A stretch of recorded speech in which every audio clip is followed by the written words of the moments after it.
Chose not to exhaust them. All right, let's get to it. Mama B, you asked a question to our guest, Emmanuel Dakwa, who is a lawyer. He has actually won a case against Sam J Specialist Hospital in the matter of medical negligence. If you want to take that question again, so we can hear from Mr. Dakwa. Okay, so let's say good morning again. Thanks for coming through. So, what's your client's story?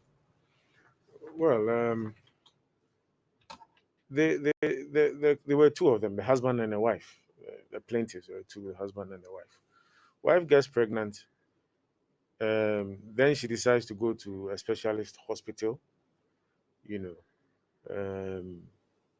According to her, I mean, when she consulted with me, she said her doctor did not have time for her. Any questions she asked, the man would not budge. So somewhere along the line, she realized she had what they call gestational diabetes.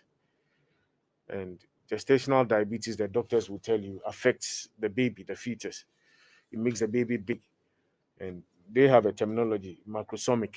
The baby becomes macrosomic, big, And according to her, the doctor did not alert her that this was what she was going through,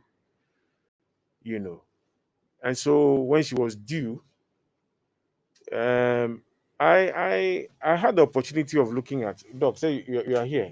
The pathograph is a graph that shows the basically we use it to see the progress of labor. And Okay. it's supposed to go in a certain pattern. So you plot just like you're doing your normal graph, but you plot as you take the measurements, and then you are supposed to see it progress in a certain way. Precisely.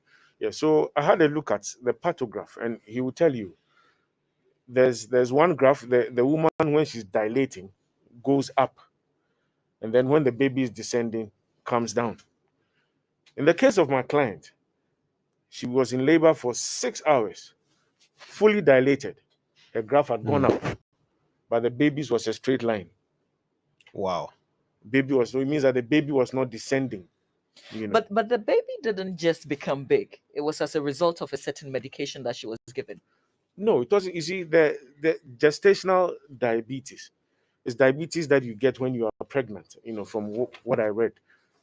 And so, if care, and the doctor himself in court said that when you have sugar issues, the doctor has to take critical care of you.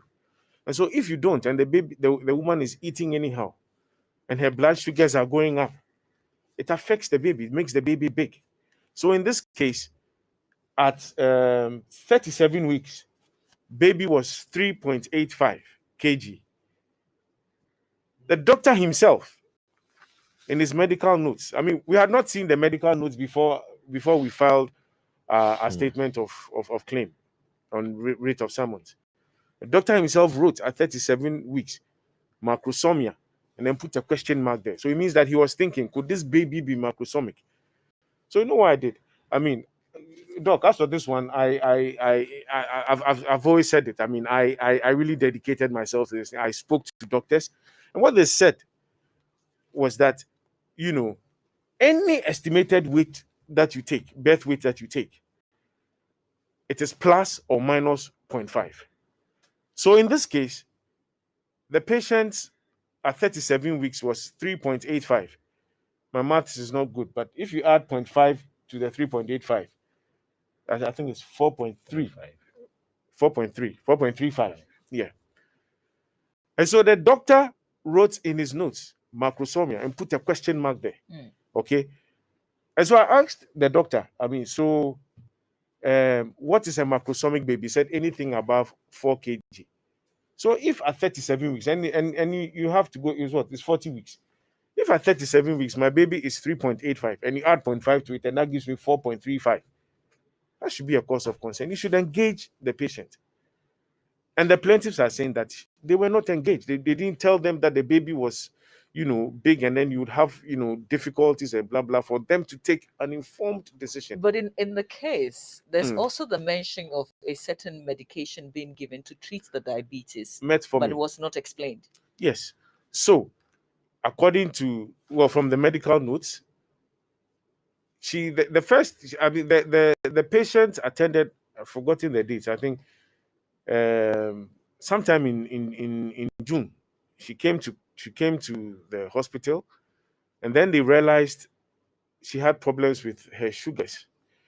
He will tell you they use symbols to indicate stuff in their medical thing. So when they took the urine sample, to ascertain whether or not there was sugar there, he had 3 pluses. The doctors will tell you that 3 pluses is quite high. The doctor himself in court admitted that it was high. Okay. So what did the doctor do? Per the notes, doctor says, okay, go and then come back at the next visit. You do the fasting blood sugar. I had issues with that. When you saw 3 pluses, which the doctor himself admitted was high, what did you tell the doctor? I mean, sorry, the patient. You ask her to go. Fasting blood sugar is don't eat. Come the next time and then do. We'll take your blood samples. When she came back the next visit, it was 4 pluses. 4 from 3. I think 2 weeks later when she came, 4, which means that the sugars were going up, and that was affecting the fetus in the womb. So it was making the baby big. And so on the day of delivery, and unfortunately for her, that was 37 weeks. 38 weeks, she comes back to the hospital. This time she's in labor. So a week after visiting, and you did nothing about it, to check when you know that the sugars were affecting the fetus. Was she scheduled to do a cesarean section or the normal vaginal delivery? Well, what she told me and what she told the court was that she was not given the opportunity to discuss this issue, whether cesarean or not. But you see, when you look in the doctor's notes, the doctor had written may need CS. But this you didn't tell the patient. I mean, doc will tell you. You see, the good thing is that for me was that when the baby got injured, they had to send the baby to the 37 military hospital. And the doctors who saw the baby, you could see seen mother, their notes, seen mother complains of this, and then what they did. There was nothing like that in her notes. So then, if the doctor says that I said A, B, C, D, and the woman is saying you didn't, your notes must prove you right. And that did not happen. Yeah. But then she had her baby. She did. What happened? Well, so like I was saying, with the pathograph, you realize that the woman had dilated after six hours of labor. Her graph had gone up. The baby was supposed to come down, but it was a straight line. So you could see the head, the 3 zeros. I mean, the baby was not descending. So, according to doctor, he used what they call the vacuum extractor. Had to pull the baby. And so we read about it, and it has its own effects. So I asked the doctor in court, has he got any side effects using that vacuum extractor thing? And he said, yes, it is 3 times riskier than normal delivery. And then I asked him, so what are some of the causes or what are some of the injuries that a baby, And he says tearing of the shoulder nerves. It was one of the things. And that's exactly what happened to my client's son. So you pulled the baby up and it affected the nerves in the shoulder. And so he came up with a condition called Klumpke's palsy. Klumpke's, doc will tell you, is more, serious than what they call the Erb's palsy. Erb's palsy, I hear, is the lower, I don't know. I mean, I don't want to, is their field. But the Klumpke's, that has to do with the nerves up here, the nerves. So when you tear the nerves there, it affects the hand. So in the case of my client, yes, she gave birth, but they realized that the baby was not moving the right hand. So they complained to the hospital. And later, a pediatrician came and said, oh, it was Erb's palsy. So they asked, this was what they said. I mean, this is not for me. They asked, what is Erb's palsy? And they said, oh, go and read, you can go and read on the net, Wow. So they go to 37, and then they say, no, what your baby has is not herpes, it is clumkies, which is more serious. And in court, I mean, the pediatrician said, you know, in diagnosis like this, when it happens, physiotherapy, sorry, yeah, physio, yeah, physio in the first few hours is critical. But that did not happen, you know. So they had to, in the end, I mean, yeah, they had their baby, but the baby is deformed Permanently. permanently, yes. So I had to subpoena somebody from the physiotherapy unit of the Kolebu Teaching Hospital, and they came and they said he's not going to regain the yeah of that hand, you know. So then he has to no, they had to send the baby to India, okay, to undergo surgery and then physio. I was telling you this morning. I mean, the sad thing, doc. I mean, this they when we started the case, the mother, father, and the baby came to my office, and the baby, I think he tripped. He was falling and was falling on the right side, and because that hand wasn't working, he just fell. He Normally, couldn't babies would, stop his fall. Yeah. yeah, and I mean, normally babies would, stretch their hand, but this one he fell.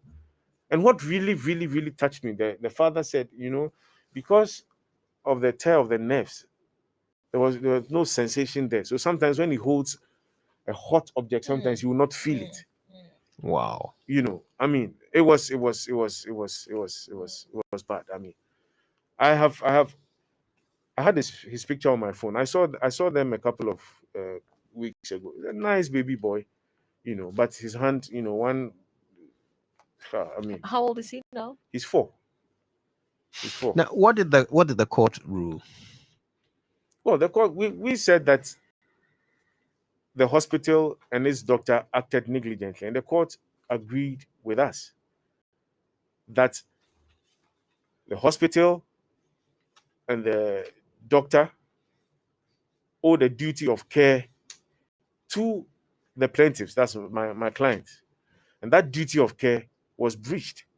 You see, because if as a doctor you realize that your patient, a pregnant woman, her sugars are going up, and you know the effects, because I asked him, and you know the effects of these things, you have a discussion with the woman and tell her that, look, this and this and this and this and this is what you do.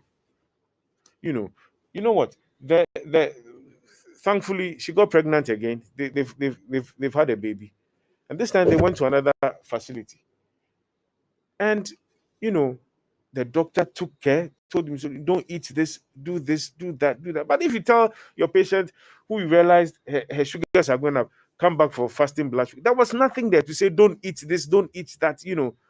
Diabetes, it is just like normal diabetes. There are certain things you don't have to eat, and if you don't tell the woman, I mean, Hmm.